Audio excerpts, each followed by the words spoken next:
I would like to invite my panelists to switch on their cameras and let's do a roll call. The session is about responsible gambling in the US, particularly North America. I have with me some of the biggest names in responsible gaming, and I would like to do a roll call and ask each panelist to give a short introduction about their background and what they're doing just after I introduce themselves. So I would like to start with Victoria Reed, co-founder at Better Change. Victoria, it's nice to see you. Could you give a short introduction about yourself? Yeah, absolutely. Hi, it's nice to be here. Thank you for having me. So I founded Better Change last January. So we're literally a year old this week, which is fantastic. And I came from the operator side. I was on the product and marketing side of the business and was always really interested in player protection and always felt that operators were damned if they do, damned if they don't quite often with regulators. And so sort of really wanted to try and help to change that and help with sort of the innovation around how can we sort of bridge that gap between looking after player protection, but not at the expense of losing the sort of commercial element that operators obviously want and need. And so we were based in Gibraltar, but are working sort of across Europe and have recently expanded to work into the US as well. So yeah, really excited about the future of responsible gambling. Yeah, congratulations on the partnership with Steve in the US. Yeah, he's amazing. So yeah, great stuff working with him. All right. We also have Brianne Doura-Schawohl. I hope I'm pronouncing it correctly. Founder and CEO of the Doura-Schawohl Consulting. Hi, good morning. Thank you for having me. And yes, that was great. It's quite a last name, isn't it, Schawohl? As you say, I am CEO and founder of Doura-Schawohl Consulting. I launched at the beginning of January after serving 10 years in a variety of different roles within the problem and the responsible gambling space here in the US and across the world. I served as the first ever legislative director, working with both Congress and all 50 legislative bodies on this issue of problem gambling, coming holistically from a funding, prevention, treatment, and recovery services perspective. And then I've worked over the years with the industry and suppliers and vendors to talk about the policy and approaches they need to be taking coming from the responsible gaming, safer gambling perspective. So I'm looking forward to a robust discussion today. Thank you so much for having me. Thank you for joining us and congratulations for you launching your own consulting firm this year. Thank you. Allan Petrilli, VP of Sales and Growth at Intelitics. Hi, Allan. Hey, Zoltán. How's it going, everyone? A little bit on myself. Intelitics provide auditors and operators with tracking and reporting platform, user acquisition. Personally, I've been in this 2010, so I worked in the UK through regulation and just specialized in user acquisition marketing tech stacks in the space. So probably not nearly as schooled as anyone else in this panel. Responsible gaming background. I think I probably have a little bit of a unique perspective on affiliates view the space in terms of responding and how marketing is spent and the importance of being responsible now. Thank you so much. Maybe you should refresh your connection because we're hearing a double sound, an echo. But I will move on to the last but not least panelist joining us today is Barden, COO and Managing Director at Esports Technologies. Bart, it's nice to see you again. How are you guys doing? I'm from the operator side, but specifically Esports Technologies, both as an operator for esports wagering and managing esports books, as well as from a platform perspective in creating kind of more product for an esports wagering or an esports fan. So kind of my background as relevant to this panel comes from I ran the Betfair Exchange for a while and also brought it to the US. So a lot of the integrity considerations with the Betfair Exchange across the markets there, specifically horse racing. And then on the gaming side, I did a lot of consulting work with several large publishers as part of the AGM and a lot of the responsible gaming scenarios there for obviously for children and that, you know, given that esports is, you know, a younger type of scenario. So I'm definitely coming at it from a different angle than all you guys, but obviously responsible gaming is a huge consideration for our platform. We are trying to build all of our technology because we know we are going after, you know, there's a, you know, younger millennial audience. We want to make sure that responsible gaming is part of what we're building. So I can kind of speak to a little bit of the tech, a little bit of how esports is looked at very differently than sports, you know, either inside and outside the US, because there's also obviously a lot of different considerations where the US is kind of very far behind comfort, right, with some esports comparative to Europe, where, you know, where we're based, and still, and we're able to operate here. So happy to join and contribute as needed. Thank you for joining. Yeah, it's really great to have somebody from the esports section for responsible gaming. All right, so I have a couple of questions which I'm going to ask each and every one of you to give a short or long answer. So we will start, because I remember in 2020 when we launched Gaming Americas, we said that the gaming industry in the US is something like a gold rush right now, and in the excitement of the US marketing open up, has the industry lost sight of responsible gaming? So let's start with Victoria and then head over to Brianne, Allan, and Bart. Sure, yeah.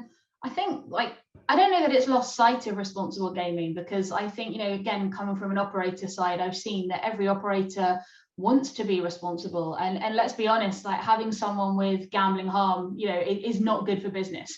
So I don't know that anyone's lost sight of it, but I think there's an inevitability that when you move into a new market, your focus is on setting up and getting yourself to break even, and you know, getting new customers and getting your products out there. That's natural. So I've been actually more encouraged, certainly in the work that we've been doing in the US, that actually every operator we've been speaking to, particularly at startup stage, has been really mindful about responsible gambling and is keen to sort of build it into their lifeblood from day one, which is fantastic. But you know, again, that comes back to part of the reason why Better Change wanted to get involved, was to help to say, you don't have to put player protection at the expense of good products and good sort of, you know, good setups. Actually, you know, if you embed RG into the player experience, you're going to have, you know, players that are with you for longer, healthier, and yeah, you know, perhaps they might not spend as much in the one session, but over the lifetime, they're going to be much more valuable to you. And I think that that's definitely one of the big lessons that's been learned from other markets that the US is taking on board. And I'm personally really encouraged to see that. Thank you. Brianne. I'm going to say I agree and disagree a little bit. I think we're seeing a lot of innovation and some new initiatives, and the industry starting to talk a little more serious about responsible gambling than traditionally we've seen in the US market. That being said, with it such in its infancy, especially as we talk about sports wagering and online gaming, the type of responsible gambling innovation and tech that we need to see that's actually successful, it needs to be different than what's been traditionally done. And I haven't seen a lot of that evolution yet. I think the one thing that's really not being considered enough here is the deficit at which the US market is coming from. And so while it's great to hear about, well, how does this woe into our operations and business flow, having an appreciation and understanding of what has traditionally existed and where there have been deficits, and knowing and appreciating the community partners, I think is vital for success in both protecting as well as creating a sustainable, flourishing market. And I'm not seeing enough of that crossover and collaborations. There seems to be a lot of silo work happening in the RG space instead of engaging with experts that have been on the ground. And I think we're still seeing a tremendous amount of harm because of this. So, you know, in Tennessee and in Michigan and some of the other markets, you know, once that switch, the proverbial switch, was turned on, we saw helpline calls go up in some markets as much as 847% in a 45-day turnaround. You know, so while I'm happy and I'm excited, as Victoria said, to see that there is, you know, this discussion, I do think we need to be doing more. And some of that's just framing it and putting it into context for what's traditionally been there or not, and how do we innovate and collaborate better? Got it. Yeah, great point. Allan. So not an excuse here for operators, but I do think that when we call it a gold rush, at the end of the day, there's many states opening up very quickly, and it's everyone's job internally at an operator to figure out how to get live as quickly as possible. That affects responsible gaming, that affects marketing tech stacks like us, that affects user flows, better conversion. I mean, everything is affected by the fact that, okay, New York is opening on Saturday, we need to get ready to get live. And I think because of the intense pressure on brands to be first to market, I think, potentially things like responsible gaming and other issues internally are not pushed to the back, but they're maybe not as important right away. And I think there's something to note also. I mean, I was in New Jersey for the SBC summit like 6 weeks ago. And I mean, you couldn't drive anywhere in New Jersey or anywhere close to New York without having, 500 billboards in your face with, 2,000 risk-free, 3,000 risk-free. And I think if the US is going to learn anything from the UK, it's like that needs to probably go away relatively quickly. And I think one of the issues in the US market is everyone assumes that everyone's already bet before, when there's a very large portion of people who haven't. And I think, you have a very novice group of bettors who are being thrown in massive promotions across every single operator in every regulated state. And I do think that we're going to start seeing that either self-regulate, because you're going to see regulators basically tell brands that if you don't self-regulate, we will, or you're going to see regulators get more involved because, some of the bonus structure in the US is a little bit crazy at the moment. It's great for affiliates, but it's definitely something that I think is going to end up being impacted pretty quickly. Yeah, great point on that. Bart, esports. Yeah, so I can speak to both. I'll attack it from a platform perspective too, right? And then I'll kind of hit the esports piece up. But I kind of agree with Allan in terms of, he made a good point I want to circle back to. So again, from a platform perspective and where everything's at, look, I think the good thing about the US is the majority of all these people launching as fast as they can, and that's the truth, are at least using existing platforms, right, that have been tried and true, and responsible gaming has been built in. Okay, so it's not like there's new tech coming where like no one's figured out how to do deposit limit management or let users manage their own daily limits and all that. All that is baked into all of these tools and all the platforms that people are using. So that's a very good thing, right? So from a platform perspective, I'd say it's readily available to support responsible gaming, right? Both in terms of monitoring, both in terms of management, both in terms of self controls, all of that. The problem is kind of the regulators, right? So it's like as people go and do this, the regulators have 9,000 things that they're trying to do. They're not caught up to everything. And responsible gaming, call it recommendations, are like the last things that tend to be on the list, right? So the operator is going to do what the regulator says. Now, going back to the esports side, it has taken a back burner to other sports markets in terms of states that are comfortable offering esports, all of that, because just that, the regulator isn't comfortable with potentially, okay, is this maybe incenting more young gambling or irresponsible gambling, even though the controls that are in place, the age checks, it's all the same, right? Whether you're betting on an esports event, you're betting on the NFL, all the tech and what the rules are for the operators are exactly the same, but they're not comfortable yet. So they've said no, right?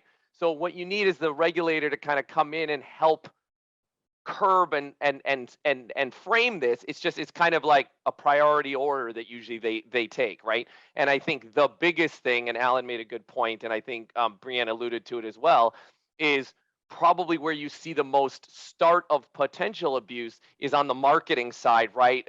Large bonuses, this kind of thing, which could lead to that. But I'd say from a platform perspective, the good news is if these things are defined, collaborated, and spoken about, the platforms are readily available to start offering the controls that they need because they're tried and tested and leverage Europe. Got it. Yeah, it's a good thing that we have many regulators in our audience. Especially, we also have a regulator in one of the panels from Louisiana, in one of the upcoming panels. So yeah, you all touch based on initiatives and approaches of how it should be done. But have you seen any initiatives or approaches that stand out or are worthy of highlighting?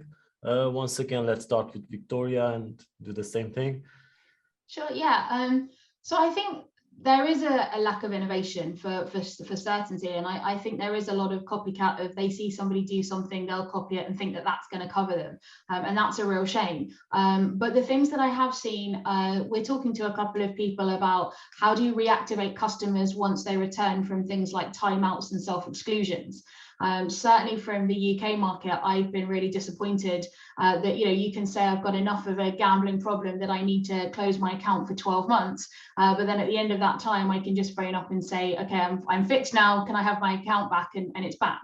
And the reality is nothing's been done to address that during the disorder that they've got during that time away. And if you can reactivate them in a proper way, you can sort of try and bring them back healthy, which is sort of an initiative that we're working on, and has been really well received. So that's great. And I've also been really interested to see that there's been sort of quite a lot of desire for gambling, like gambling or safer gambling ambassadors from talent. So things like NFL players we've been talking to, who have actually sort of identified, particularly the younger ones, have said, look, I'm very well aware that there's a huge amount of money that I could be making by becoming ambassadors. How can I do this in a healthy and responsible way? And they're actually leading that conversation and are encouraging their agents and the marketing agencies that they're working with to have that conversation and find them contracts that are a little bit more responsible, particularly if they've got younger audiences on TikTok, for example, with 18 to 25-year-olds. They're really keen to make sure that they're doing things in the right way. So that's good to see. Good. Brianne. Oh yeah, this is actually one of my favorite things to talk about. Well, yes, we have a lot to go. We're seeing a whole lot of good, right? DraftKings just last week announced a commitment to all 35 of the National Council on Problem Gambling affiliates, a 3-year commitment. That money is untethered. Most of these community groups or nonprofits that are getting limited state dollars that can't be used for certain things like education or prevention or awareness. And so $15,000 it's a great start, right?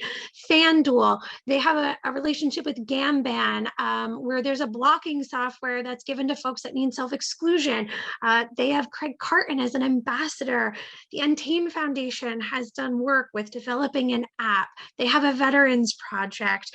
The NFL gave a significant amount of money to the National Council on Problem Gambling. We've seen Caesars do an ad with the Manning brothers around responsible gaming.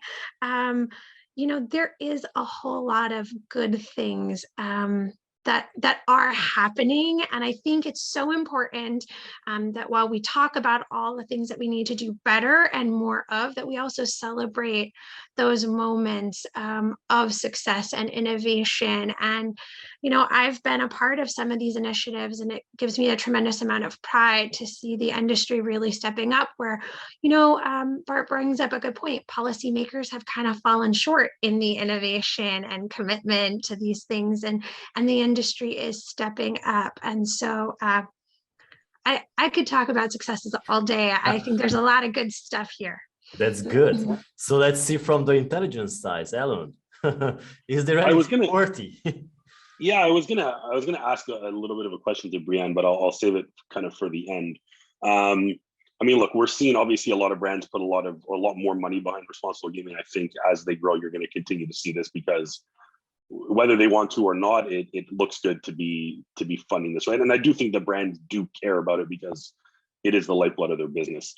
When it comes to analytics or AI technologies or things like that, I think at the end of the day, I think there's a pretty clear understanding from a brand perspective on what the flags for a player who is potentially troubled. And I wonder from a technology standpoint, if there's going to be more innovation in CRM tools and just in like internal player tracking, where you can have quicker flags on players who might be at risk, whether it's, the type of payment methods they're using, how much they're depositing, their gameplay.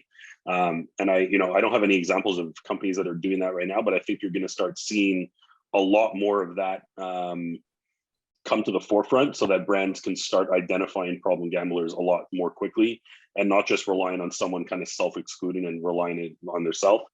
We all know there's a percentage of gamblers who will self-exclude because they understand what they're doing is not good. But there's a massive percentage who will never self-exclude and don't understand that they have a problem. And I think it's great in the kind of the early stages to have the self-exclusions and the money behind a lot of these projects. I think where we want to get is can we identify problem gamblers a lot quicker and be able to help them a lot easier. All right, so Bart, I want to address the next question, and you can maybe reply to both of them. Yeah, no problem. Our operators are spending a lot on player acquisition and marketing, as everybody says, billboards everywhere, banners. I think online is exploding. Is this done responsibly? Yeah. Okay. Good. So I'll answer both on the on the innovation. Again, I think it's funny in esports specifically, right? Just speaking to my area, it's not necessarily that I'd say innovation. I'd say the innovation is the more measured approach that esports is taking, right? In terms of responsible gaming, right? Not just jumping in and just marketing to people and everything, the states being cautious of esports events that are allowed and all that. That kind of cautiousness like allows for, more consideration, right? So the hope is like when esports gambling becomes, a bigger part of the overall gambling, ecosystem in terms of volume, that like esports books, have more like guide, like almost like a Bible to follow, because like it's taken shape and it's taken longer, but then it's takes longer, but then it's more accurate or better thought out, right? And that's because obviously it's very easy to determine the difference, to say that there's a big relation between video games and kids, like just naturally. So to answer your second question, in terms of is advertising done responsibly? Again, from the esports side, so I think it is done responsibly. I think jurisdictions like the UK that have done much greater guidance in terms of what is allowed from a marketing perspective. The UKGC on, hey, they have specific things that need to be followed for you to be able to be up and standing with your licenses and an operator and all that. So for a UK-led marketing campaign, if you're a big company, you kind of do a least common denominator, right? You say, well, I'm going to implement my marketing campaign strategies to kind of my global, my global messaging, roughly speaking. So that helps make it more responsible, right? But of course, there are the jurisdictions, some of the emerging markets where it's a bit more Wild West and capture the user. But from the esports side, again, because of the sensitivities, the other thing that you have to remember with esports is there's a private entity that owns the game content that you're betting on. Okay, so unlike NFL or whatever, yes, they're entities, but no one owns the game of football. No one owns the game of hockey, but someone owns the game of CSGO. And if they don't feel that you're doing something up and up, or they feel that you're creating a damaging type of scenario to their user base, that they make a small amount on wagering and a huge amount on sales and other in-game purchases, they will regulate on you. They will close you down. And I think there's a bit of, that's the other difference about esports is the overall content owners have a bit more sway in what they actually own, which helps define that from our side. That would be my nuanced view from esports. Got it. Thank you so much. So I will circle this question to the other panelists, and maybe Allan, you can also have a take on the player acquisition and marketing. I mean, look, I don't think I'm going out of turn here to say that it's probably not being done responsibly in the US market. When it comes to sports betting, I do agree with Bart when it comes to esports. I think they've been under a much larger microscope, which at the end of the day makes them, like he said, go slower and make sure they get it right.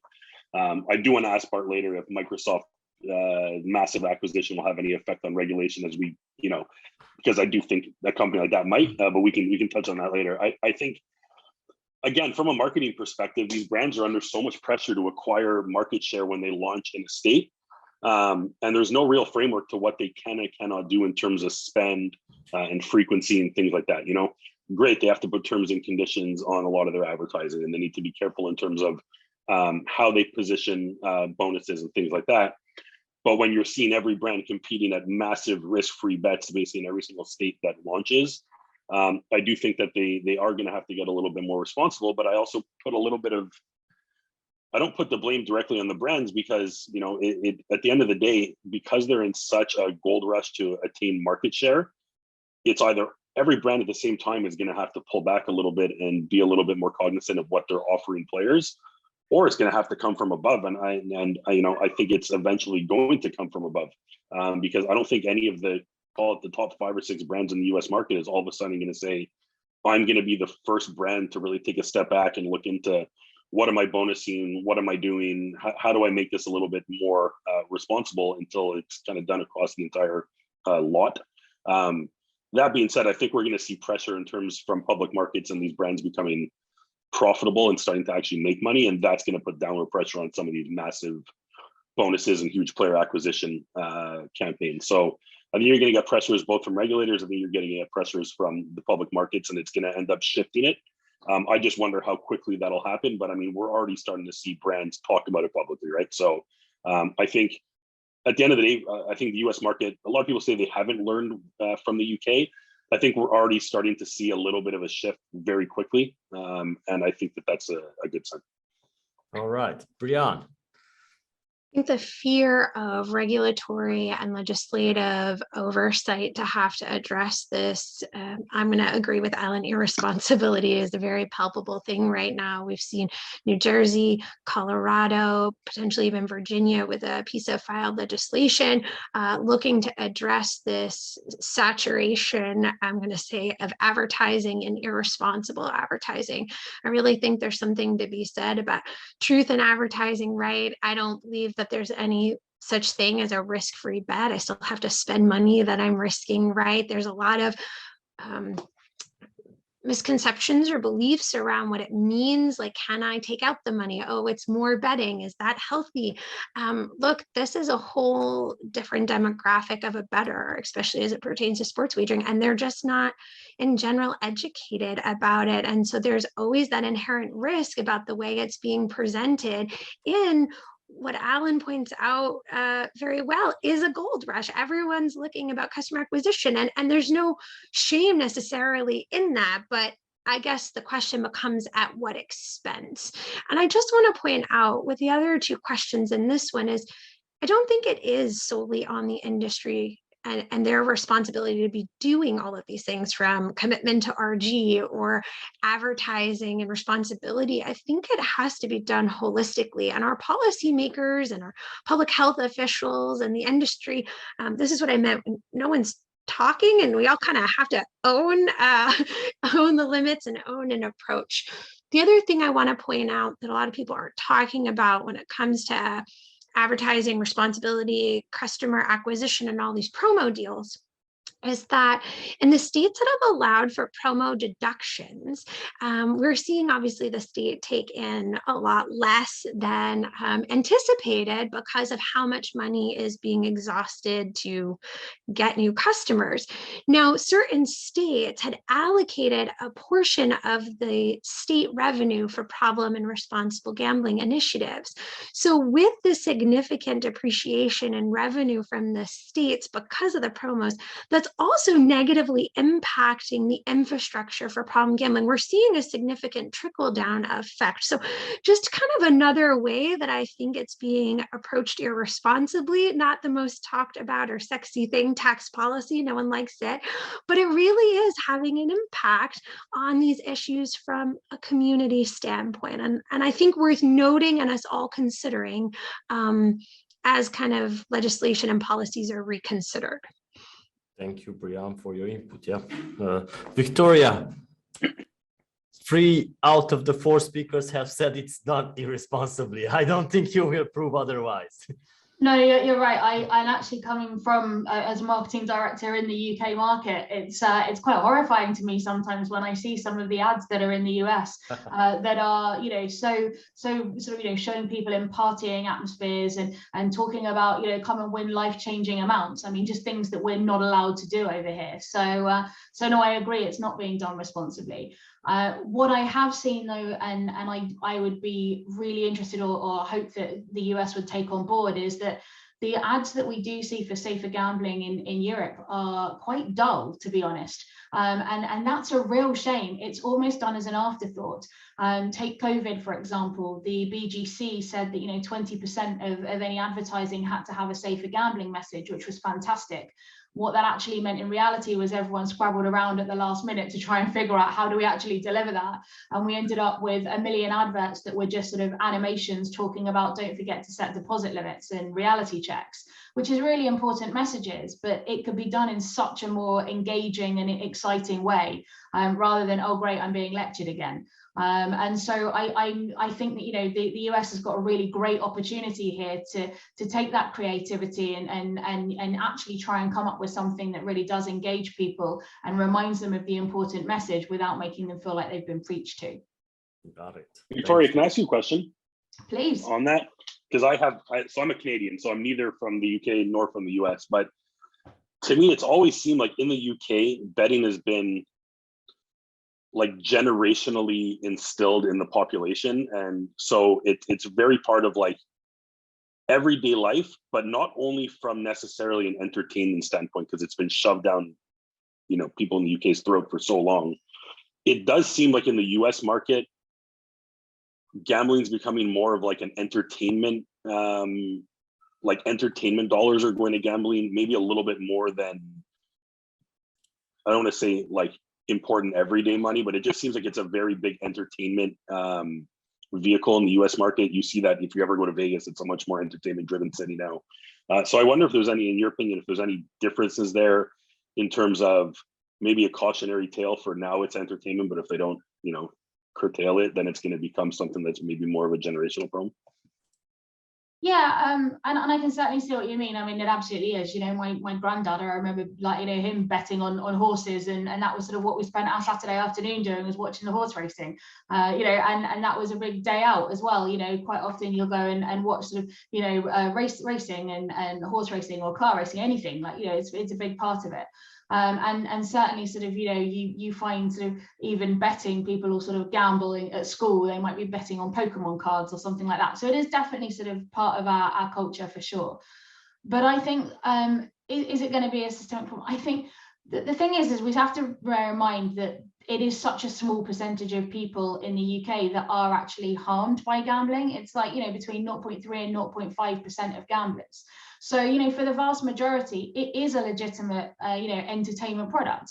And, it does generate taxes. It does give them an outlet to sort of wind down after a day. And most people can enjoy it safely and enjoy the odd day out to the races without it having any kind of harm. And we shouldn't forget that. That doesn't mean we don't, we don't put things in place to stop, obviously, those that are like suffering from harm, and there is a cautionary tale there for sure. But I also I was head of product of bingo. We always argued it's an entertainment product, it's not gambling. So I might not be the best person to try and answer that one. Yeah, it's funny how us Europeans think about the US and North America, that the gambling over there is traditional and the other way around is the same thing. Yeah.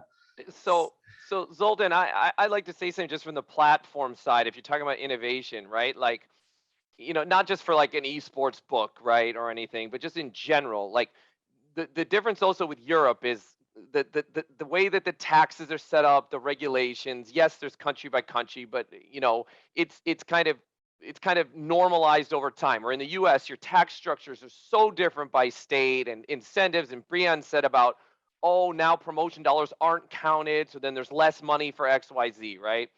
And I think like what the platforms have a chance to do in the US is almost to flip the script, right?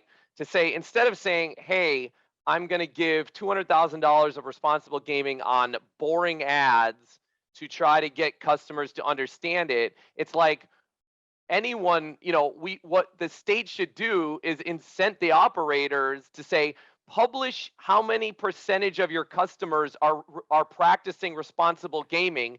And if you're in the top 5%, 10%, 20%, we'll give you extra tax breaks for the revenue that you're generating in our state. Or, so basically make it positively incented, right? To also showcase a good behavior versus just trying to like throw a bunch of money to slightly protect against a bad behavior. Does that make sense?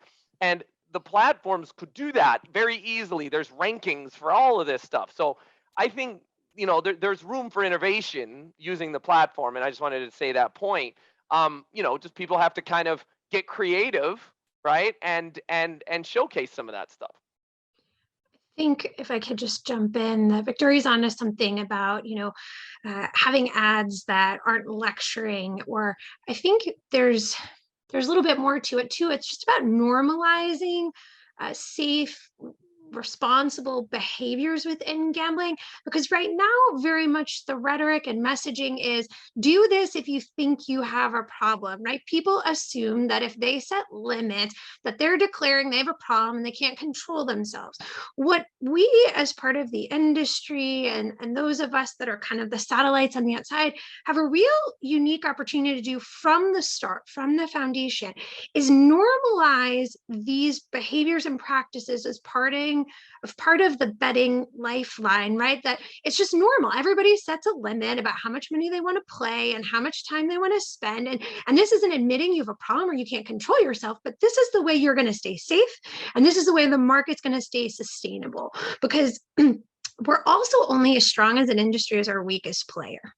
And so whether that's the media, whether that's the sports, whether that's, I don't care who you are. And so if we normalize these things, there's really a way to preserve both brand reputation and the sustainability of the industry while protecting the consumers.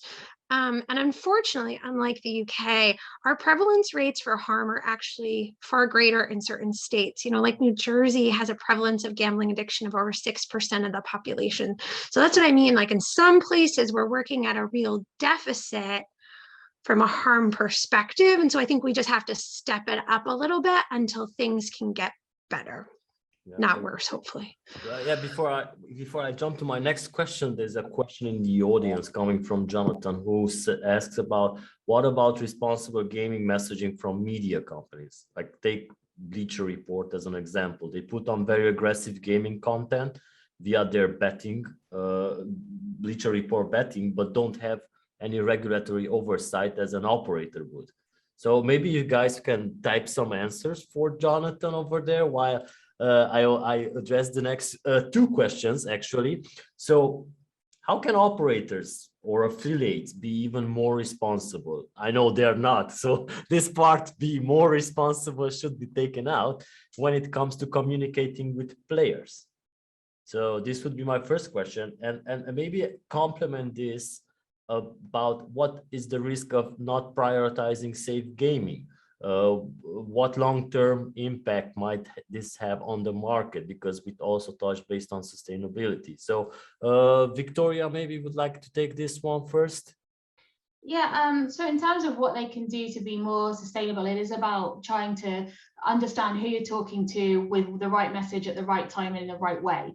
You know, there is such a big cross-section of people that are involved in gaming, you know, from, you know, younger males that traditionally are into fantasy sports through to women that are looking at bingo products or, you know, whatever else it is. And one size fits all just doesn't work. And I think sort of also the use of technology is going to be really important going forward to help identify those players who are at risk, and also make sure that, again, you've got sort of dedicated CRM journeys and appropriate messaging that people see, you know, that's appropriate to them. And having sort of those intervention programs so that when you do spot somebody that potentially is suffering from harm, that they're signposted to the right place. So I think that's really important. I think there are some interesting initiatives like Safer Gambling Week that do get operators and platforms and people to think about, you know, how can we get this message across, and let's try and be a little bit more creative. Like I was saying before, I think that's another area where, you know, the creativity is lacking. So, you know, actually to put some proper resources into the safer gambling message in the same way they do with the traditional marketing, you know, will be really fruitful. But I think that, you know, having it as 1 week a year for that focus is just not enough. And so sort of just overall trying to embed the RG experience into the whole player platform and the whole player experience is really important. And then it doesn't become sort of we're being lectured at. It's just something that's second nature and is always there as a bit of a reminder. So that's really important. And in terms of sort of, you know, what the risks are of ignoring this, I think what we've seen in the UK market is that we had sort of principles-based regulation, where it was like, you know, the regulators would say, this is the kind of stuff that we want to talk about and what we want to see you do, but they didn't explain or specify how that should be done. It was left open to the operators to interpret that. But because we saw so many people sort of in the grey markets or trying to sort of push to the limits or get away with doing as least as they possibly could, we started going more towards sort of rules-based, which is helpful because obviously everyone knows what's expected of them, but then it sort of stymies innovation, it stymies the creativity. And so sort of I think that if it is ignored, then, you know, you have to go down the sort of more rules-based regulatory side. Whereas I personally think that, you know, the principles-based sort of approach is better or more healthy because, you know, there's a mutual respect, it encourages conversation, you know, and therefore you sort of end up with a better player experience as well as sort of, you know, just coming down hard and having excuses to sort of find someone because you haven't interpreted the principles correctly. Thank you. Yeah, well said. Who would like to answer first? I'll give it a go here. And I'll give the pure commercial wager operator angle. Okay. The pure wager commercial operator angle of why you would want to support it is very simply, if you go too hard at your customers and burn them out, and you're like, everyone's starting to do more younger millennial targeting, and the whole point is you want to have a good, responsible, valuable customer that you retain over time.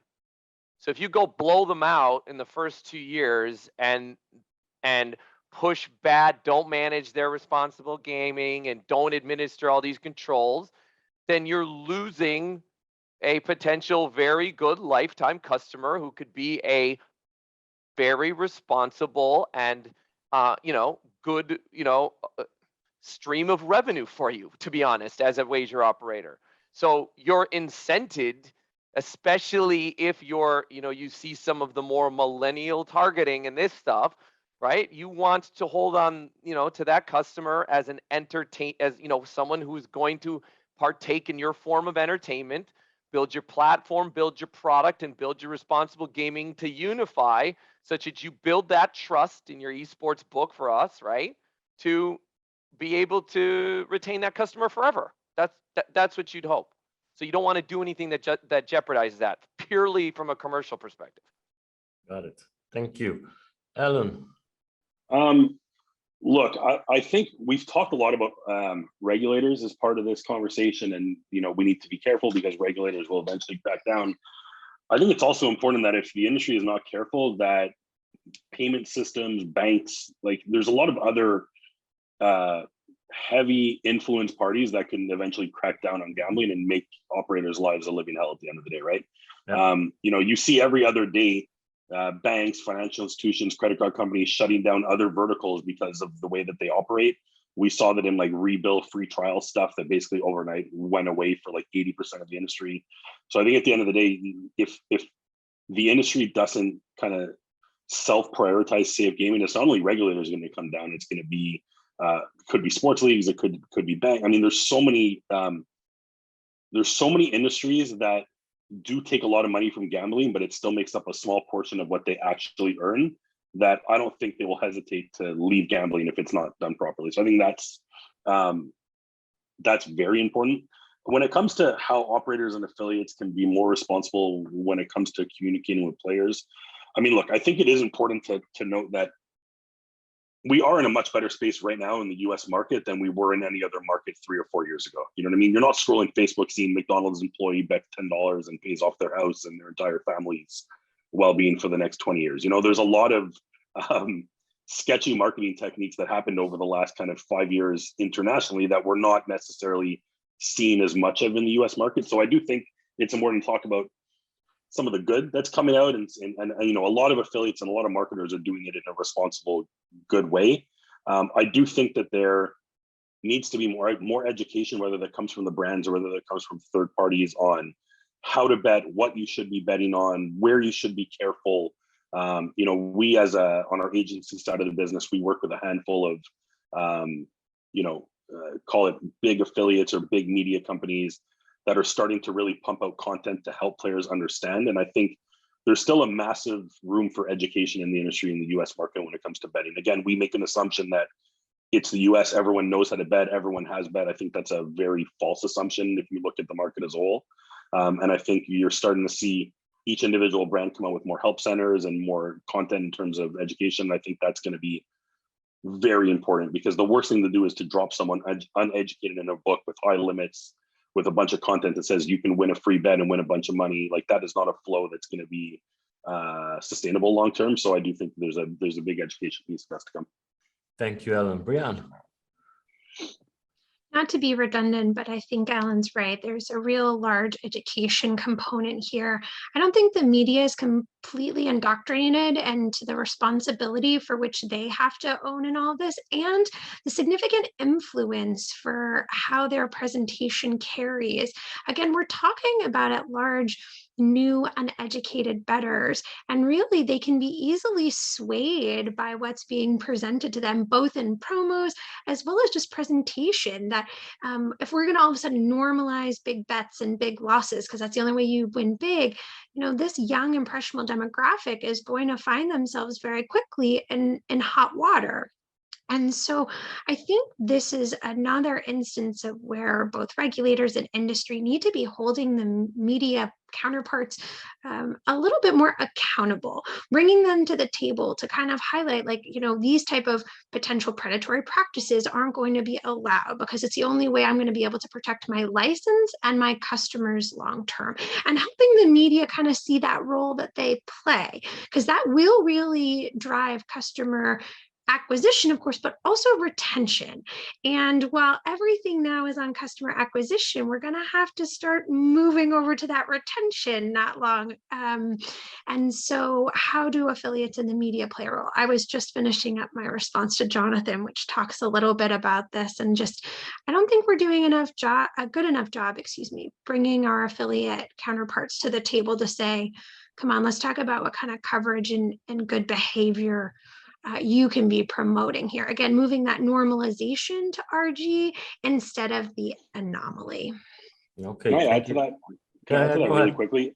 I think when the Bleacher Report betting example is kind of an important one. I didn't get to write that out in the chat, but I think a lot of the content being pushed out there by affiliates and media companies in partnership with brands is these big parlay bets, these big prop parlays, etc., which have high variance of losing at the end of the day, and brands making a lot of money off of them. And I think the US market, like in basically every single organic social media post or anything going out from large affiliates, is centered around how can I bet $10 or $20 and make 1,000. And those bets lose the majority of the time. And I think there is a little bit of danger there on consistently pushing the narrative of bets that are likely going to lose. I don't know how we necessarily correct that, because I'm someone who bets and I find those bets very entertaining. I know that I'm likely going to lose them, and I'll continue to do it because I'm aware of it. And there's a lot of people like me who understand it and they're fine with it. Again, people who use betting as entertainment, you know what I mean? Part of my monthly budget, I bet a little bit, and I'm fine with it. But I do think there is a little bit of a cautionary tale on the types of bets that both brands and affiliates are pushing out. Got it. Thank you so much. So since we talked about the UK a lot, what lessons can be learned from the likes of the UK, where restrictions continue to tighten every month, every year? How can this be avoided in the US? Maybe Victoria, you could like to go first on this, having that experience. Yeah, I think like the UK market has seen, obviously, like I said, it's become rules based because so many people have ignored sort of what they're being told to do. And so if the US wants to carry on sort of self-regulating, then they need to sort of, really integrate everything, make or sort of like bring safer gambling and responsible gambling into the sort of heart of the operators. And I think we want to see thinking operators. We don't want people that are just ticking boxes and doing the bare minimum that they have. We want them to really embrace sort of the fact that player protection, as we've said, having long-term healthy players is much better for business. And so being able to embrace that and have that at the heart of the operation certainly is sort of the way forward. And that involves sort of, making sure that products are built with safer gambling in mind. So again, so these tools and techniques are ingrained and integrated, so people don't feel like they don't even notice that they're there. And then sort of using things like, applied psychologists and people like that who can identify those people who, as Allan said earlier, don't even recognize they've got a problem. They're in denial. And so how do you spot them, rather than just waiting for them to sort of, be like proactively come and say, I've got a problem, I need some help. So that's definitely where I think sort of the US has got an advantage to be able to sort of see what's worked well for us and what hasn't, and do something about it. All right, Brianne. Oh, yeah, no, I just wanted to jump into that one real quick. Sorry, Brianne, it'll be 2 seconds. Is I think the one thing the UK, again, coming from the platform, tech side, I think the one thing of where you were alluding to the fact that the UK, although it does a good job, also has become too stringent, or that was the tone I got from your question. And I think what I would say is what the US has an opportunity to do here, as well as on the self-regulation track, is make it less, subjective, right? So I think the problem is everyone thinks responsible gaming is, well, like you guys, like everyone's saying, well, you declare you have a problem, and then maybe you do, and then you don't anymore, and all of these things. Where I think you can use data a bit more, right, in terms of how you enforce or help people enforce some of these things, even though it is very psychological and it's hard to use data. There are certain things that you can do, and I think my opinion here is that the problem with some of the way that the UK has gone is they've gone farther reach of scope, but it's all very subjective on which UK regulator you get to look at your if you do have an issue, who looks at it, how is it defined. It becomes very judgmental, and there's less objectivity that you could probably put into it. And so I think that's one way that if the US regulators do things well, that could improve, right? To just make it less about, oh, it's this person who's actually doing my responsible gaming audit on me as a operator, and make it more, okay, if you hit this threshold with these specific percentiles, then you're kind of happier to be more in clear or less in clear, more in violation, less in violation. A place like Spain, for example, does that a bit better. Now, they're also known to be very stringent, but they do a bit more related to the numbers, the objectivity, the data pieces of it. They do a lot of data analysis in Spain as a regulator, for example. So that would just be my 2 cents there. Thank you. Brianne. Okay, so lessons learned. The UK is only starting to get data now about things around safe gambling, responsible gambling, I don't care what you want to call it, right? The US can really learn from that. I haven't seen that here traditionally, nor have we seen it in an inclusion recently. I hope that trajectory changes, because there's real value in research and data to drive policies both internally and externally and how to address this. So I think that's lesson number one. Lesson number two, the way the Gaming Act was crafted in the UK really left the onus around responsible gambling to the operators. It never really brought the policymakers to the forefront of the discussion and what their obligations were. And it didn't really encourage community experts and those that had either suffered harm or others to get involved. And I think the US has a real opportunity to learn from that if one aspect of this ecosystem is responsible to address this, it's going to fail. So everybody should stop using this as kind of like I don't know, either a competitive thing or it's not my problem thing. Instead, everybody should be talking about it together. And I think now in the UK that we've seen a lot more collaboration and coordination, we're actually starting to see some real results and a lot of innovation. And I think that it would be wise for the US to heed that advice and see what can happen when you start to engage with others and stop thinking you can do it alone. Thank you. Allan. I think one thing, maybe not a lesson from the UK, but I think one thing that really differentiates the markets is in the UK when they cracked down, a few years back on advertising, they put the responsibility on the operators to be responsible for the content that their affiliates were putting out. And what that did in the market was, sure, it curtailed some bad affiliates and got them out of the market, but it also hurt a lot of affiliate businesses. It hurt a lot of relationships. It didn't. At the end of the day, it was basically like operators against affiliates. Hey, if you're not 100% transparent, if you change anything, I'm not going to work with you. It created a lot of discomfort. I mean, at the time I was working as an affiliate, and it was just, there was a lot of discomfort, misunderstanding. You would see other affiliates doing stuff that you weren't allowed to do. It was very confusing. I think the advantage the US has is, to be able to be an affiliate or drive traffic in the US, you need to be licensed in most states. Not every single state, and I'm not preaching licensing here because I think there's pros and cons to it. But I hope that the US market doesn't necessarily put all of the onus back on their operators, and they themselves hold affiliates and traffic partners responsible for the messaging that they are putting out, so that it doesn't pit operators against affiliates and it creates more of a kind of friendly working environment. Because what we saw in the UK and what we still see in the UK is, a lot of big affiliates internationally don't touch that market anymore. And they were affiliates who were preaching responsible gaming, very responsible in their messaging. And they were just saying like, the market's not worth it for us to operate anymore because of all these restrictions. And it actually pushed out a lot of really smart people from the market. So I just hope that we don't see that in the US market. Yeah, maybe this news was avoided in 2020. I remember that the UK Gaming Commission has entered some rule that you cannot gamble with credit cards.